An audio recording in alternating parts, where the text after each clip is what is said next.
first time, we're hearing from the woman who got out just in time as the car she was in was sinking in a river. Can you imagine? As our Dryden Quigley found out, every second mattered as she fought to get help. In the early morning on Sunday, February 16th, Amy's friend Javon was driving her to the airport when they veered off of the highway and hit a drain, flying more than 30 feet into the river below. I just remember looking up from the phone and we were already like in the air. Amy says the next thing she remembers is feeling water at her ankles. She was struggling to get her seatbelt off and couldn't get the door open. By that time, the water had risen to her chin. I remember taking one last breath and then going under to find that he kicked the door, or he pushed the door open.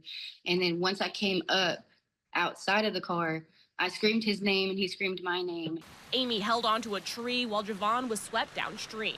I just grabbed onto the mud and the sticks that were in the water and just crawled through that to make it to the other side to get up to the road.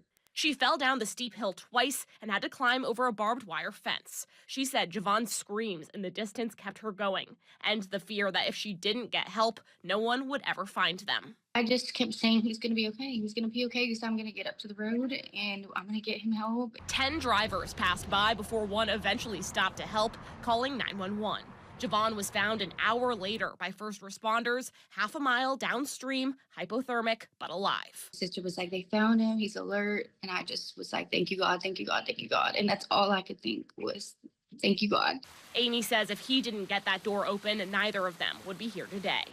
He saved me just as much as I saved him. The one thing Amy wanted everyone to get is a tool like this that can break your car window and cut off your seatbelt. She says if she had one, she could have gotten out of the car a lot faster.